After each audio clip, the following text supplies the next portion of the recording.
Welcome, everybody. Welcome to this edition of Ramblings of an Old Fart podcast. Hello, my name is Craig Warren. I'm 71 years old. Been married almost 53 years. Father of 9 and grandpa to a bunch.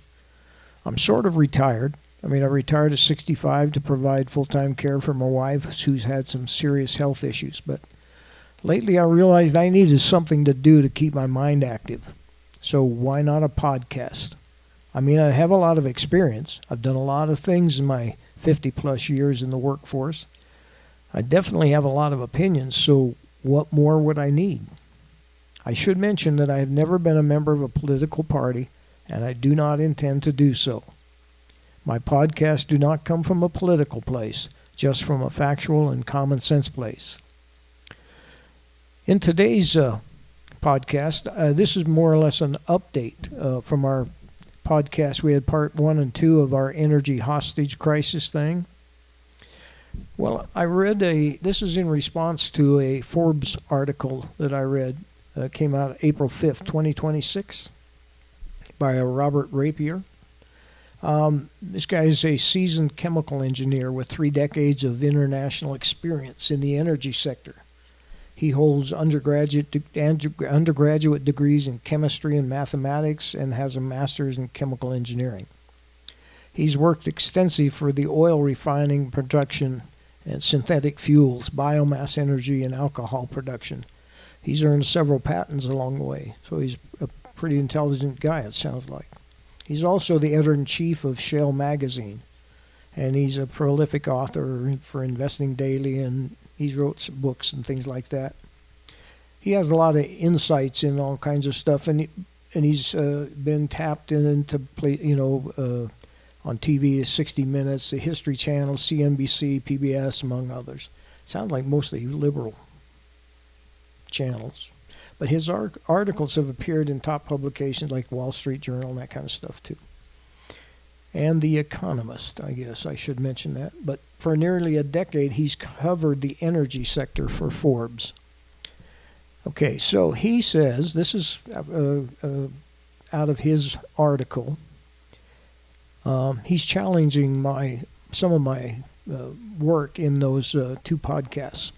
A widespread myth in energy circles is that the U.S. refineries are unable to process the light, sweet crude produced by the shale boom.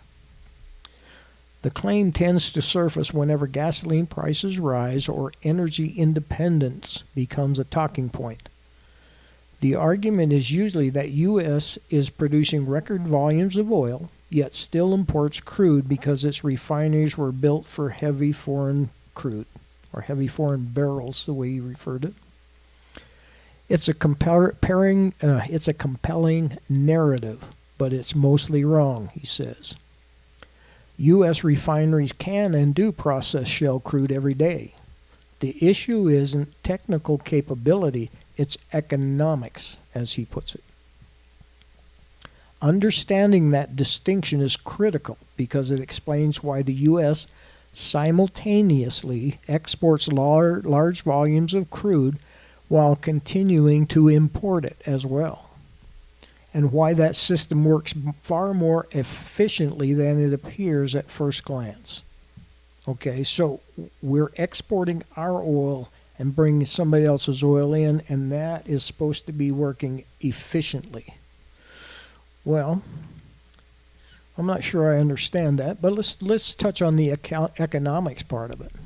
Let's look at the real economics on the ground for you and me, because I'm not sure that's who he must be talking about. I just paid $4.30 a gallon for gas today. 2 months ago, I was paying $2.28 a gallon. That's an 89% increase in 6 weeks?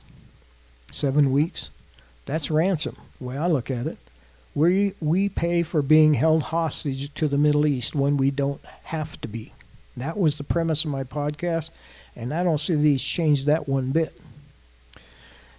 But the economics for the oil companies now, that might be different. Because last I checked in our podcast, we mentioned that they're probably expected to make 50 or 60 billion extra dollars over and above what they would normally make because of this Iran thing. We pay a ransom while they make huge profits, and they call it economical. Wow. So I guess that's a matter of perspective, I guess. So let's examine his claim just a little bit more. He is correct that we do refine some of our oil. However, we still import about 1.5 million barrels a day, while exporting about 4 million barrels a day. Robert Rapier has a degree in chemical engineering and one in mathematics.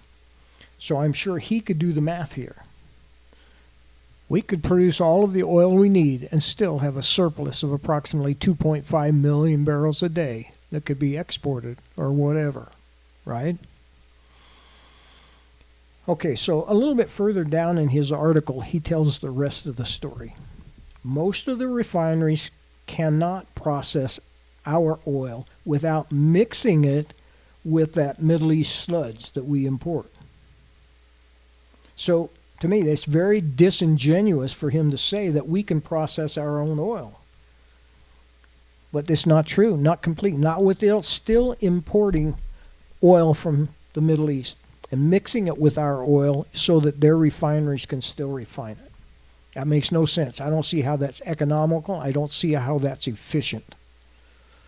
Anyway, but my point here is, when we talk about economics, if this oil situation goes on much longer, it could trigger a recession for us here in the United States and a large part of the world, Europe especially. But according to Mr. Rapier, the status quo is more economical and more efficient. I think that's a crock of you-know-what. When I find articles like these, I like to look for the tells. I'm referring to a poker analogy. You know, when poker players say, oh, this guy has a tell, you know, when he's bluffing, kind of a thing. And I look at those tells to see who the writer is really speaking to or speaking for, maybe is a better way of saying it. Okay, so we've talked over the Jones Act in our previous podcast. This was that 1920 law that makes it legal to use if we're shipping oil from one port or other products from one port to another port in the U.S., has to be U.S.-made ships, U.S. crew, that kind of stuff.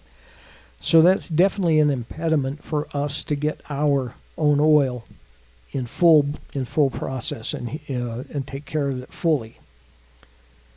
But if he was being impartial, he would not just be blaming economics for what's happening. He would be blaming a bad law. Say, hey, well, this is why we can't do it all, right? But that's not. I didn't see that in the article. If it was there and I missed it, I apologize. The end user. In this one, I'm pretty sure we knew exactly who he was referring to when he said it was economical. The other one is does the writer put a dollar value of not being in war to this kind of thing, like the Iran thing? And we've been there many times before, protecting that Strait of Hormuz and stuff. An impartial writer should account for the billions that we spend protecting the Middle East shipping lanes. If they call foreign oil cheap but don't account for the cost of the ships and the Navy and all of that stuff, their math's incomplete the way I look at it. But I'm not really sure, on top of that, I'm not really sure that I want to take economic advice from a chemical engineer. That's just the way I see it. Now let's take a little bit harder look at some of this stuff. When we look at the 60%, which is his figure we've quoted, that's approximately the amount of our own oil that we are refining after we mix it with all that sludge that we talked about. Remember that we are currently in the retooling decade. The reason we still import the 1.2 to 1.5 million barrels is because it's not because we lack the oil. It's because our old refineries are still addicted to that heavy foreign stuff, even though he tried to make it appear that that's not true. But all of the new projects that we discussed in our previous podcast, I mean, with all of the rare earth elements and all those things, I mean, things are changing dramatically. And also we have this upgraded ExxonMobil plant in Texas that's designed 100% for American resources. And when he talks about big oil's investing billions of dollars in the 2000s, he mentioned that in the article. The thing is, he's specifically describing a company called Motiva Enterprises, the Port Arthur refinery in Texas, the largest refinery in North America. It's been 100% owned by Saudi Aramco since, I don't know, early in the 2000s. It's a state-owned company of Saudi Arabia. They spent about $10 billion to expand it. But the problem is a lot of that expansion was just designed to continue to process that Saudi heavy crude stuff. So we have the largest refinery in North America on our soil, but it's literally designed to eat that foreign oil. It's like a Saudi island in the middle of Texas, kind of. It's kind of a Trojan horse, too, if you look at it. They just buy a refinery. They didn't just buy a refinery. They actually bought a distribution system. Through Motiva, Saudi Aramco has the exclusive right to sell gas under the Shell brand across most of the South and the East Coast. When Rapier says it's more economical to import, he's technically right if you are Motiva, if you are Saudi Aramco. It's much more profitable to sell your own Saudi oil to your own Texas refinery and then sell it to Americans at the pump. As of April 6th, today, this ownership thing might be kind of a security risk to them about right now. Reports from this morning show that 20% of the global oil trade is currently still disrupted in the Gulf. That, with Iran and all this Israel stuff.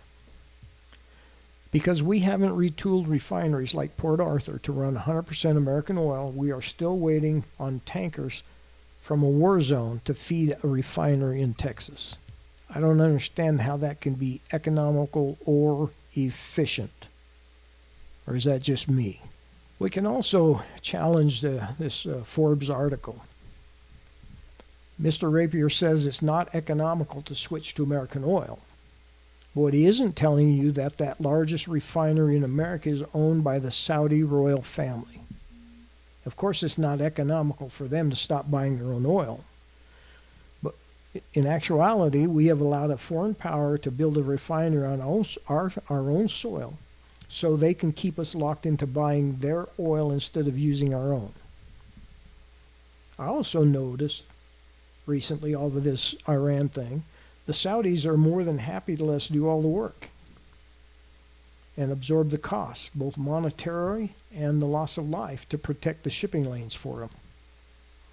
I see that they've offered to help here recently, now that it looks like things Trump says we're getting close to wrapping it up, but they don't intend to get their hands dirty. They mentioned the help, but not about getting their hands dirty in this whole thing. So I want to move on just a little bit. They mentioned about these refineries and stuff like that, and about how they've updated them and all that. But that's just a Band-Aid on the issue, because these are 50-year-old refineries, right? But this Brownsville we talked about, there's a $300 billion Brownsville project that's backed by India's Reliance and the Tesla refineries, which are designed to use 100% American resources. So things are changing, and I think if we could get our government to help out, we could really get this thing going. But I want to ask you a question. Does this Saudi connection change the way you look at that Forbes article at all? Kind of turns a technical engineering problem into a national sovereignty problem, doesn't it? Okay, so let's go back to a couple of the issues that are behind this. One of them is that Jones Act that we mentioned about the shipping. Senator Mike Lee from Utah has been a leading voice on this issue for the last year or so. He's introduced two major pieces of legislation. The first one was in June of 2025. He submitted a bill to totally eliminate this Jones Act.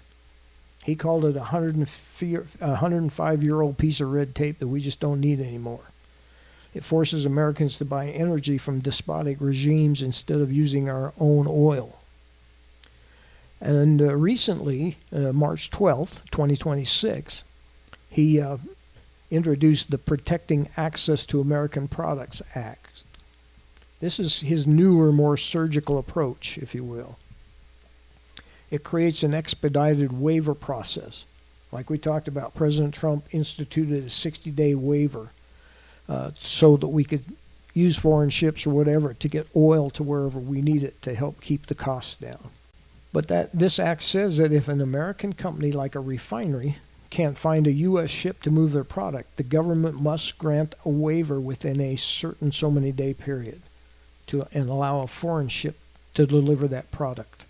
Senator Lee and the Cato Institute have highlighted some insane facts about this same issue. I mean, the shipping thing is crazy. The first one is this LNG, or liquid natural gas. Massachusetts and Puerto Rico often have to import natural gas from Russia because there are no Jones Act compliant ships capable of carrying this American LNG.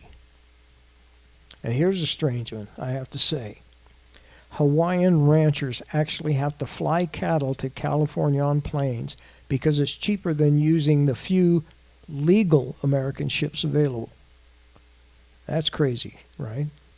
When President Trump issued the 60-day waiver of the Jones Act, the American Fuel and Petroleum Manufacturers lobby, they're one of the biggest lobbies for refiners, they gave a polite response. They welcomed the flexibility, but they immediately changed the subject to something else, like the renewable fuel standards or some other crazy thing. They don't really want the Jones Act gone forever. They just want a temporary hall pass when prices get so high that the public starts grabbing pitchforks. I mean, not literally pitchforks, although who knows if it keeps going up. Here are the 3 massive updates that I want to talk to you about this on this podcast as well. We talked about a lot of this stuff on some of the other podcasts about the rare earth metals and the manufacturing and the refining stuff. As of January 2026, Tesla's lithium refinery, the Robstown, Texas, is officially operational. This is the first facility of its kind in North America. It takes raw ore, raw rock, if you want to call it that, and it turns it into battery-grade lithium hydroxide. Tesla did in 2 years what usually takes 10, proving the point that I have had for years. When we stop listening to theoretical experts and start letting the people who build things turn them loose, things move a whole lot faster. We also have, we talked about the manufacturing and processing infrastructure, and we talked about chip manufacturing. The global semiconductor revenue is projected to blow past $1 trillion this year. But there are factories, the TSMC plants in Arizona and an Intel plant in Ohio are currently moving into the tooling phase. They are literally installing the machines right now that will require the rare earth metals that we talked about in our podcasts, like the finds in Utah and Nevada and all over the place.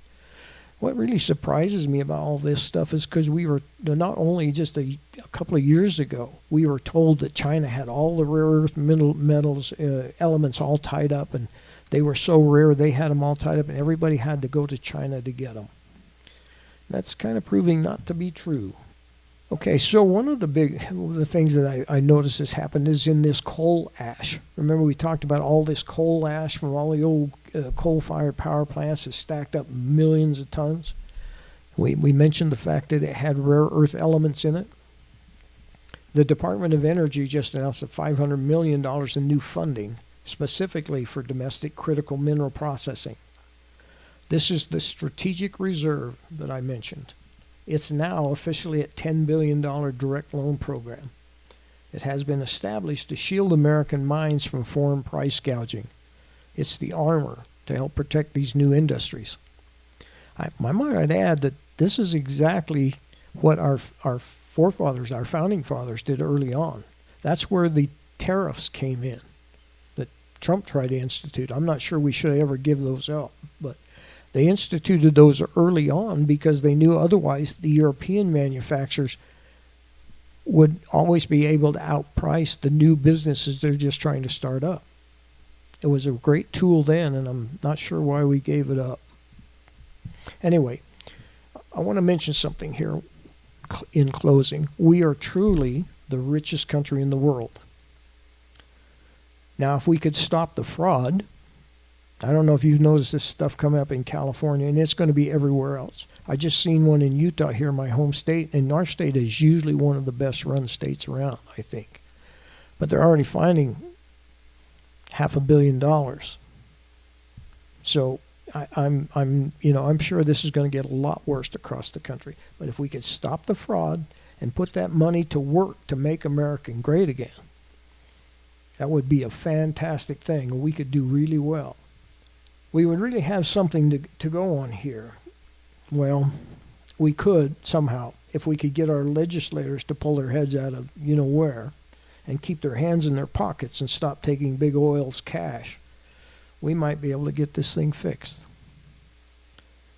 I thank you for joining me today on this update. I hope you found it entertaining, educational, or thought-provoking. Join me next time, won't you? I'm Craig Warren, and this has been the Ramblings of an Old Fart podcast. God bless and keep you till next time.